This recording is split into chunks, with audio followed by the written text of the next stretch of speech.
tengo ya el privilegio de ser catalogado como un ciudadano de la tercera edad por el Estado, oficialmente. Ya pasé esa línea de los 60, aunque dicen que ahora la nueva tercera edad empieza a los 80, me siguen corriendo la línea, pero no importa, yo me voy a agarrar de lo que ha sido tradicionalmente la definición. Bueno, es decir, ya llevo un buen tiempo sobre este planeta y he perdido la cuenta de cuáles y cuántas profecías he escuchado con respecto al tema del fin del mundo y de las señales del fin del mundo. Eh, no, perdón, vamos a Mateo 24 mejor. Desde el verso 3 vemos lo que está marcado aquí como señales antes del fin. Y estando él sentado en el monte de los olivos, los discípulos se le acercaron aparte diciendo, dinos, ¿cuándo serán estas cosas y qué señal habrá de tu venida y del fin del siglo? Respondiendo Jesús les dijo, mirad que nadie os engañe, porque vendrán muchos en mi nombre diciendo, yo soy el Cristo, y a muchos engañarán, y oiréis de guerras y rumores de guerras. Mirad que no os turbéis, porque es necesario que todo acontezca. Pero aún no es el fin, porque se levantará nación contra nación, reino contra reino, y habrá pestes y hambres y terremotos en diferentes lugares, y todo esto será principio de dolores. Entonces os entregarán a tribulación y os matarán. Seréis aborrecidos de todas las gentes por causa de mi nombre. Muchos tropezarán entonces y se entregarán unos a otros, y unos a otros se aborrecerán. Y muchos falsos profetas se levantarán y engañarán a muchos. Y por haberse multiplicado la maldad, el amor de muchos se enfriará. Mas el que persevere hasta el fin, este será salvo, y será predicado este evangelio del reino en todo el mundo, para testimonio a todas las naciones, y entonces vendrá el fin. La primera vez que le dediqué tiempo, la primera vez que me puse a pensar en estas cosas, fue hace 10 años. Justamente en el año 2012, ustedes recordarán que hubo un gran tumulto porque a alguien se le ocurrió que el calendario maya llegaba hasta el año 2012, entonces sería ese el año del fin del mundo. Incluso se hizo una película al respecto, y entonces que ahí todo se acababa. Y hay una canción de Rubén Blades, obviamente no es un salmo ni es un himno, y el hombre nos dice algo como esto: prepárense, ciudadanos, se acabó lo que se daba, a darse el último trago. No se me pueden quejar, el show fue bueno y barato. Ante el dolor, el buen humor es esencial. Saca a tu pareja y ponte a bailar la canción del final del mundo. Que no les domine el miedo, no se pongan a gritar. Control y nada de nervios. Y cuidado con llorar. Para bien o para mal lo mandamos a buscar y ahora nos llegó la cuenta y tenemos que pagar. Despídete de tu barrio y del mundo en general, y que en la tierra nadie se quede sin bailar la canción del final del mundo. Es interesante, tiene una visión muy real y muy cruda. Lo mandamos a buscar y ahora tenemos que pagar, y están dispuestos a pagar y no dejar que nadie más pague por ello. Es una visión del mundo, una versión humorística, una versión bailable. Pero también está la versión astrológica de los mayas, la versión apocalíptica de Nostradamus, pero creo que las fechas de Nostradamus las van corriendo cada año, ¿no? No sé si recuerdan, también está la versión tecnológica del año 2000 que decía que todo se iba a acabar porque las computadoras dejaban de funcionar, no podían manejar tantos ceros o un año redondo, no sé cómo era la vuelta. También está la visión astronómica que dice que en poco tiempo un asteroide, un cometa, un meteorito vendrá y acabará con todo. La NASA acaba de estrellar un aparato contra uno de esos cuerpos celestes para ver si son capaces de moverlo, como en las películas también. Están las versiones ecológicas que hablan de calentamiento global, hablan del hambre por sobrepoblación, sed por deforestación, caos en los ecosistemas, la desaparición de especies, la contaminación del aire, del agua, la sombra de las grandes epidemias. Miren, Eso era el 2012. Y el 2020 nos llega el COVID-2019, pero antes había estado el H1N1, el SIDA, el ébola, en fin. Nosotros nos podríamos pasar todo el día tratando de desenmarañar algunos textos antiguos, la posición de las estrellas, el comportamiento de las masas, y algunos se pasan ese tiempo tratando de desentrañar los misterios de la Biblia, por numerología, por asociación, por alegoría, lo que fuera. Pero la pregunta que a mí se me ocurre es, ¿para qué? ¿Para qué desentrañar eso? ¿Para qué tratar de adivinar? Y es verdad, ni siquiera los cristianos nos hemos librado de esta fiebre enfermiza. Y abundan los hermanos y abundan los colegas, pastores nuestros, que en vez de predicar el evangelio de Jesucristo, pareciera que predican el Apocalipsis, adivinando qué significan los giros de la historia, prediciendo el juicio final y obviamente hasta ahora todo el mundo, cristiano y no cristiano, han fallado miserablemente en esto. Pero nosotros, en vez de predicar a Jesucristo, parece que terminamos predicando del anticristo. Entonces dijeron que era Stalin, que era Hitler, Pol Pot, Kim Il-sung, Saddam Hussein, Osama Bin Laden, en fin. Todos ellos ya están muertos y enterrados, y enterrada debería estar la reputación de tanto adivino de poca monta.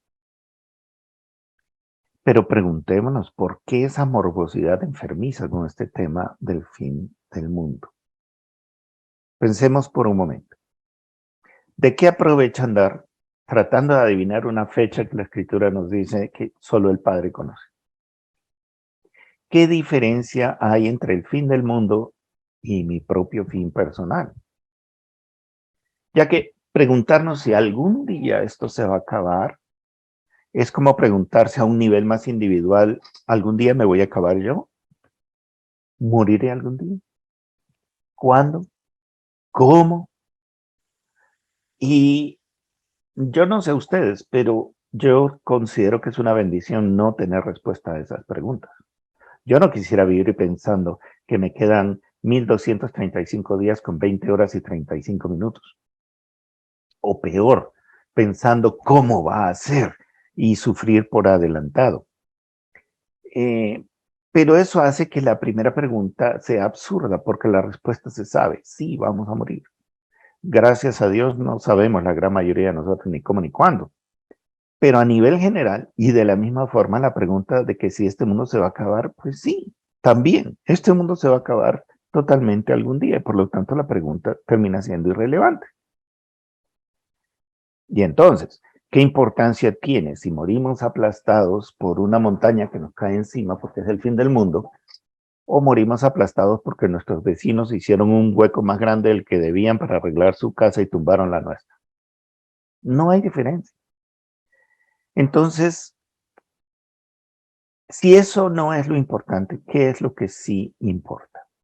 ¿Qué es aquello en lo que sí valdría la pena concentrar nuestra capacidad de investigación, nuestra capacidad de especulación, nuestra capacidad de leer los tiempos, de leer el mundo que nos rodea para planear adecuadamente? Y entonces, mis queridos pastores, creo que lo primero que tenemos que hacer es superar el morbo del tema de la muerte y considerar nuestra propia finitud personal. Ya está visto que los mayas no tuvieron razón. El 2012 no se acababa esto. Pero sea que hubieran tenido razón o que en ese momento me hubiera dado un infarto, me alcanzara una bala, el bus en el que viajo se quede sin frenos, el efecto es el mismo, ¿cierto? Adiós, pampa mía, caput, se finí, arrivederci Roma. A chupar gladiólogo, como lo quieran poner. Ahí se acabó todo. Algunos tendrán muertes más tranquilas que otros, unos más rápidas y misericordiosas que otros, unos más tempranas que otros, pero lo único cierto es que todos nos vamos. Tarde o temprano, todos nos vamos de esta vida. ¿Cuántos de nosotros hablamos de estas cosas en el púlpito? Porque por ahí sale la persona que nos dice, ay, no hable así, qué temas tan feos, pastor, habiendo tantas cosas lindas en la Biblia de las cuales se puede hablar. ¿Por qué ponerse tan tétrico? ¿Por qué hablar de esas cosas? Y entonces, necesitamos trascender el fin de nuestra propia existencia y mirar más allá si es que queremos hacerle justicia al mensaje de las Escrituras y al mensaje del Evangelio. Todas las preguntas que yo quisiera proponer, las que nosotros debemos hacernos personalmente como discípulos de Cristo y que debemos y podemos llevarle a nuestros encargos, porque las personas que se congregan o que están bajo nuestro ministerio son encargos que Dios ha puesto en nuestras manos. Y aquellos que todavía no son seguidores de Jesucristo. Entonces hay dos preguntas que todos podemos y debemos hacernos. En primer lugar, ¿cómo voy a vivir? No sé cuánto, no sé hasta dónde, pero ¿cómo voy a vivir el resto del tiempo que Dios me tenga aquí? Y pues obviamente para quienes no conozcan al Señor, la otra pregunta es, ¿qué pasará después de mi muerte? El cristianismo tiene respuestas significativas, tiene respuestas esperanzadoras para estas preguntas. Empiezo con la segunda. ¿Qué pasará después de mi muerte? Aunque ustedes no lo crean, a mí me ha tocado ministrar pastores, esposas de pastores, familias de pastores que están aterrados por la muerte. Y uno se pregunta, ¿qué evangelio es el que predican estos hermanos? ¿En qué Cristo han creído si todavía están atenazados por el temor de la muerte propia o de la muerte de un ser amado? La visión bíblica de la muerte física es la de una transición, un paso que nos pone en una de dos situaciones. O nos lleva a la salvación eterna o a la condenación eterna. El cielo o el infierno. Ese es un mensaje que el mundo de hoy detesta absolutamente. Ahora bien, las imágenes literarias del cielo y el infierno son muchas. Nadie ha regresado para mostrarnos fotos de cómo son esas condiciones. Y aunque muchos crean lo contrario, la Biblia no nos dice mucho de cómo será el cielo o el infierno. Solo nos dice que el cielo es inmensamente bueno, placentero y maravilloso, y que el infierno es indescriptiblemente malo y terrorífico. Yo no sé ustedes, pero cada vez que paso por Lucas 16, donde está la historia del rico y Lázaro, esa historia no deja de producirme escalofríos. Es espantosa. Las escrituras también nos dicen que por nuestra condición de pecadores, de la que no se escapa nadie, por muy buena gente que parezca, nos hace a todos acreedores de un pase al infierno para pagar por nuestras culpas. Sin embargo, el amor y la misericordia de Dios es tan grande que nos dice que de tal manera amó Dios al mundo que entregó a su único Hijo para que todo aquel que en él crea no se pierda y tenga vida eterna. Ese es el mensaje del Evangelio. Dios se hizo hombre, vivió como hombre, nunca pecó, se entregó para padecer en nuestro lugar, de manera que su sacrificio fue un sacrificio perfecto y de esa manera todo el que le acepte como su Salvador y como su Rey tiene el derecho a cambiar su destino con él.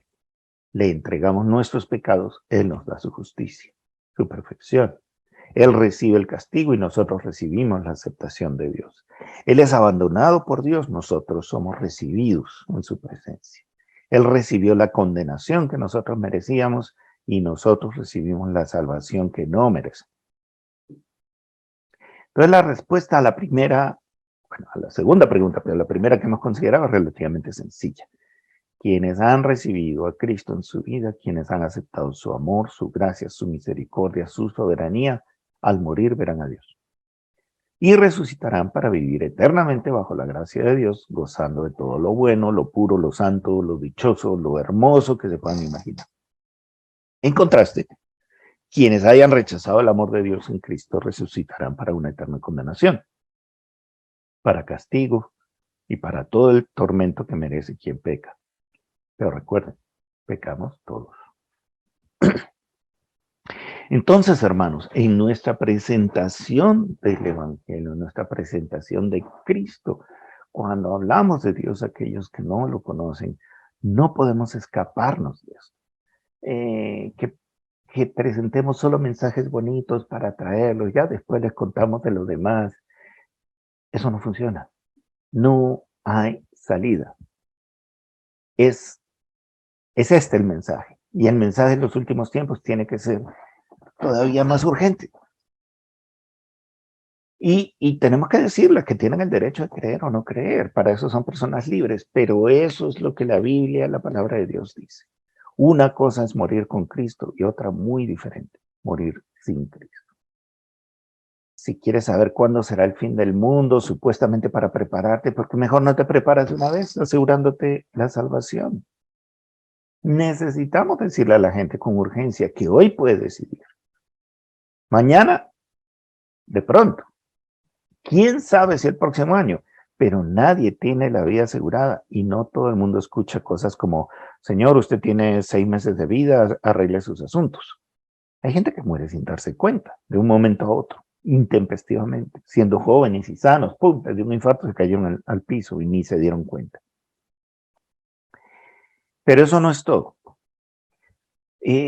Porque si así fuera, tendríamos que hablar de la muerte cristiana, cuando en realidad nuestro tema es la vida cristiana.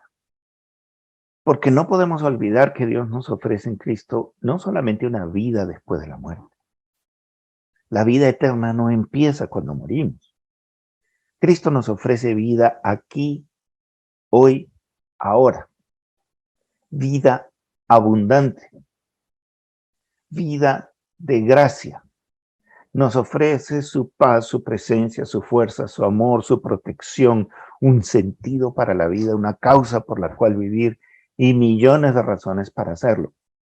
Y cuando reflexionaba en este tema, en este mensaje, me di cuenta de que si el tema de la pregunta anterior es crucial para quienes no son cristianos, es decir, nadie debería salir de una de nuestras reuniones sin haber puesto su fe en Jesucristo, el Hijo de Dios.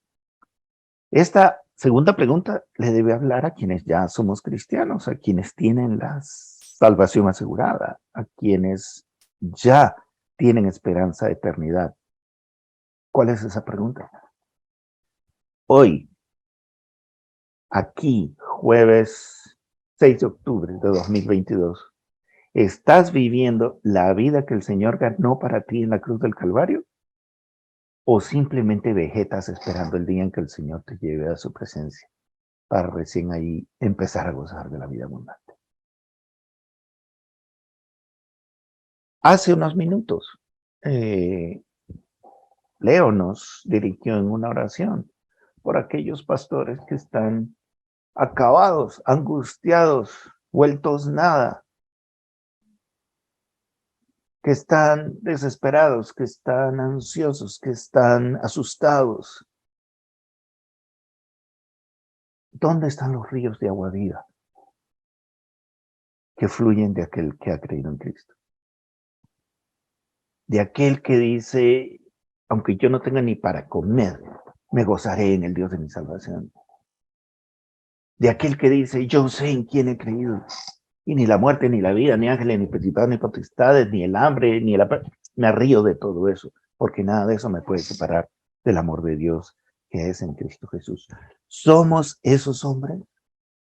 ¿Somos esas mujeres que somos capaces de transmitir ese mensaje de esperanza a un mundo que está completamente desesperado? ¿Sí o no? A mí me impresiona, me aterra la cantidad de creyentes que conozco y de pastores que conozco, cuyas vidas no son muy diferentes que digamos de aquellos que no tienen a Cristo. No son más santos ni más derechos que una persona decente cualquiera. A pesar de que la Escritura nos dice que los creyentes somos la luz del mundo y la sal de la tierra. Personas que no viven vidas más gozosas que los demás, a pesar de que Cristo dijo que había venido para que tuviéramos vida y vida en abundancia.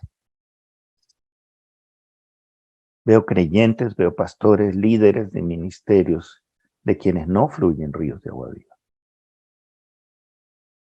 Fluye amargura, fluye resentimiento, fluye temor, fluye pánico, fluye lo que quieran, menos ríos de agua viva. Veo cristianos y ministros del Señor angustiados, temerosos, cuando el Señor nos dice miles de veces en su palabra, no temas, confía en mí, clama a mí.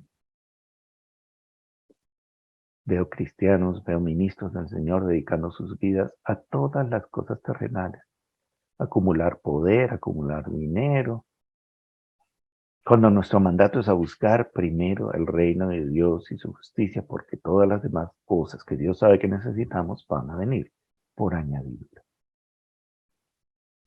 Veo entre nosotros pleitos, rencillas, envidias, tensiones, maledicencias, afán de ganar estatus o prebendas, y lo vimos en el texto que leímos en Mateo 24. Se agarrarán unos contra otros y se entregarán a las autoridades unos contra otros. Puede que así todo, ya todos seamos salvos y iremos al cielo, pero nos estamos perdiendo la oportunidad de vivir vidas plenas, significativas, hermosas, agradables para nosotros y útiles a otros, vidas que honren a Dios así como bendicen a quienes nos rodean y que podamos ayudar a nuestras iglesias, a las personas que se congregan semana tras semana con nosotros, a que vivan vidas igualmente plenas, significativas, hermosas y agradables y honrosas delante de Dios. La tragedia de eso no es solo lo que nos perdemos cada uno al no vivir como Dios espera de nosotros, sino que nuestras vidas así tampoco serán atractivas para otros. Y de esa manera el Evangelio tampoco será atractivo para otros. Podemos pararnos a vociferar en las esquinas, con megáfono. Podemos hablarle a nuestros compañeros de trabajo todos los días acerca del Evangelio, pero si lo que ven en nosotros es una vida miserable, ese Evangelio nunca va a ser atractivo. Tampoco estaremos fuertes espiritualmente para el día malo. Y el día malo ya llegó, mis hermanos. Porque no se olviden de que nuestra condición de creyentes y la protección de Dios no nos garantizan que no enfrentaremos dificultades, dolores, persecuciones. El texto que leímos hoy nos dice, los buscarán para matarlos y los matarán. Los buscarán para meterlos presos y los van a meter presos. ¿Y qué vamos a hacer? Vamos a terminar como Juan agarrando los barrotes diciendo, oiga, chino, pregúntele a Jesús, en fin, si él era el que iba a venir, porque ¿cómo así que no me saca de aquí?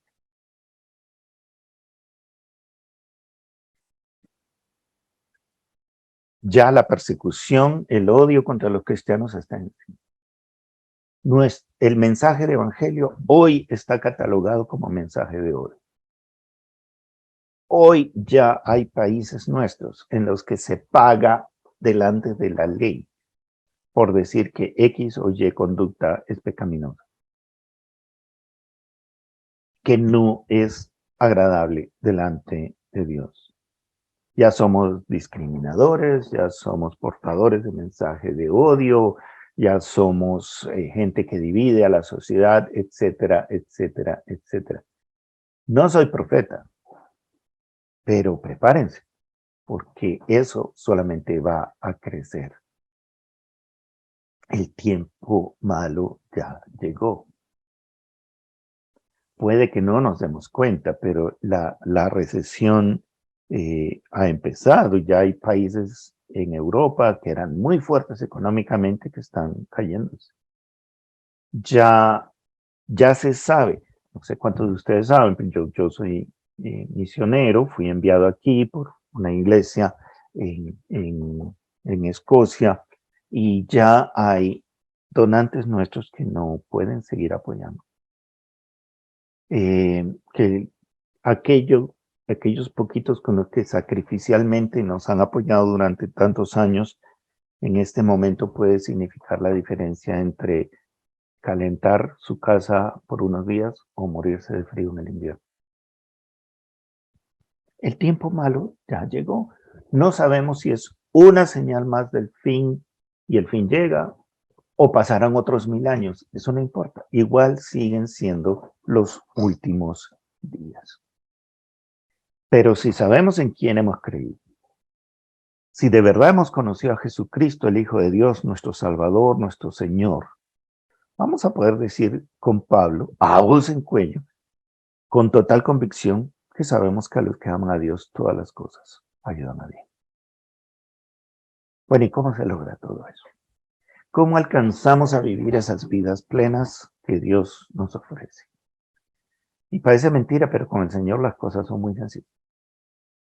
Pedid y se os dará. Buscad y hallaréis.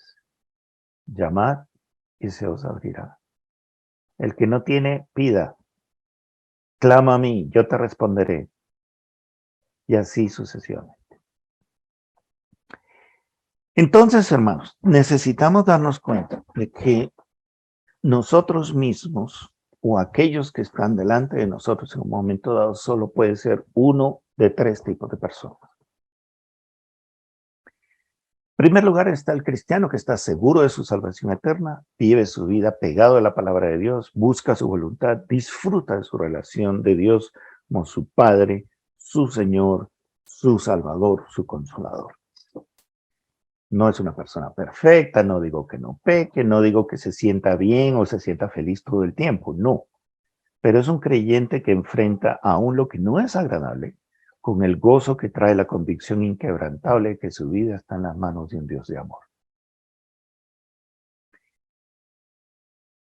Eso necesitamos ser nosotros. Ese tipo de cristianos necesitamos ser nosotros. Los pastores, los que guían a otros, los que enseñan a otros, los que acompañan a otros, los que exhortan y consuelan a otros. A esos cristianos yo solo le puedo pedir que alaben a Dios por el privilegio de vivir así, que no bajen la guardia ni se dejen arrebatar sus bendiciones por las circunstancias o las coyunturas que vienen a nuestro alrededor. El segundo grupo, y entre los cuales, lo lamento, tengo que repetir, muchos de nosotros como ministros del Evangelio nos encontramos, es el de los cristianos que sí son salvos, porque el que cree en Cristo en su corazón y confiesa que Él es el Señor ya es salvo. Sí, eso dice la palabra y la palabra es verdad. Pero son cristianos que no llevan vidas plenas, no llevan vidas abundantes, no llevan vidas llenas del misterio, de la maravilla de Dios actuando en esas vidas cada día. Cristianos que están muy pegados todavía a las cosas del mundo, el dinero, el estatus, el qué dirán los demás, que todas las demás trivialidades y frivolidades que se nos cruzan en el camino cada día se convierten en importantes.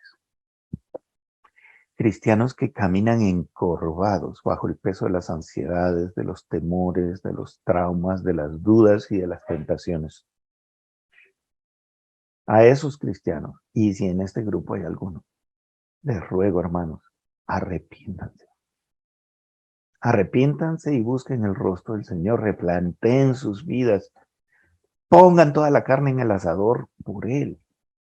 Pregúntenle por dónde deben caminar. Niéguense a sí mismos, tomen su cruz, síganlo y anímense a vivir vidas de lo que Dios quiera llenarlas.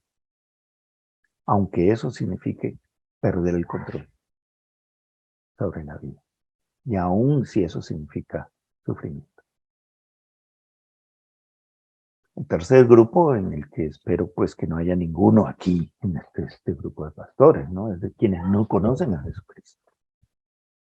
Aquellos a quienes tenemos que alcanzar con el mensaje del Evangelio. Personas que no saben qué pasará con ellas el día que les toque morir, o dicen que no les importa, no saben si irán a salvación o a condenación eterna, dicen que eso no existe. Y mientras tanto, sus vidas aquí no están dedicadas a disfrutar y gozar del amor de Dios, ni a servirle. No tienen ni idea de lo que es tener un Dios amoroso, Padre, Hijo, Espíritu Santo caminando con ellos. Necesitamos alcanzarlos con el mensaje del Evangelio. Entonces, mis hermanos, mayas o no mayas, Nostradamus o no Nostradamus, el fin del mundo se acerca. Si lo vamos a ver con nuestros propios ojos o no, en primer lugar no sabemos y en segundo lugar no importa, porque sí tenemos una vida que vivir y que podemos y necesitamos vivir a plenitud. Y tenemos una eternidad que debemos elegir cómo la vamos a pasar. Ese sí es un pensamiento al que vale la pena dedicarle un tiempito en estos días en que todo parece estar derrumbándose. ¿Qué rol vamos a jugar nosotros, los ministros del Evangelio, los pastores de Jesucristo? ¿Qué mensaje le vamos a dar a aquellos que no hemos alcanzado o a aquellos que ya se reúnen con nosotros? ¿Cómo están siendo nuestras vidas? No lo que hablamos con nuestras bocas, sino nuestras vidas como mensaje. ¿Qué es lo que ven aquellos a nuestro alrededor en nosotros? Si tú tienes que calificarte del 1 al 10, ¿cómo estás en amor, gozo, paz, paciencia, benignidad, bondad, fe, dominio propio? ¿Qué dirían tus ovejas? Ahí hay un modelo a seguir. Ahí hay alguien que me anima a caminar con Cristo, a seguir con Cristo.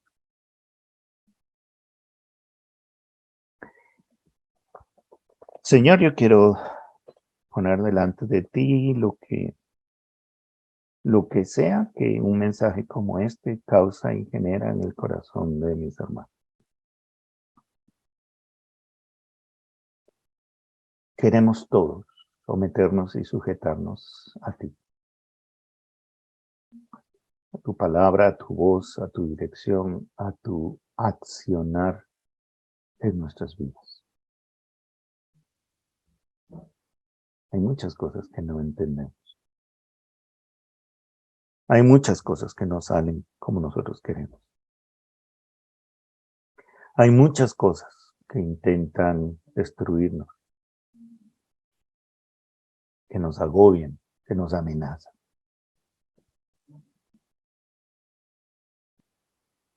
¿Cómo vamos a responder? Responderemos desde el fondo de nuestra alma con una fe inquebrantable, porque hemos conocido al Dios de verdad. O saldremos huyendo como los asalariados, o se nos caerá la máscara de lobos con piel de oveja con la que hemos venido caminando y actuando hasta aquí.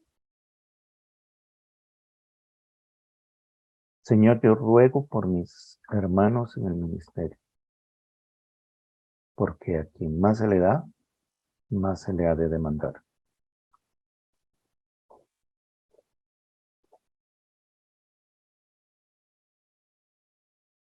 No somos dignos, ninguno de nosotros. No somos merecedores, ninguno de nosotros, de lo que has puesto en nuestras manos. Pero tú lo pusiste en nuestras manos. Y necesitamos estar convencidos de que nuestra vida debe estar dedicada a honrar esa decisión tuya de ponernos en el ministerio. Permítenos ejercer ese ministerio, Señor, con temor y temblor, con profundo respeto, veneración por lo que es tuyo, por las cosas tuyas.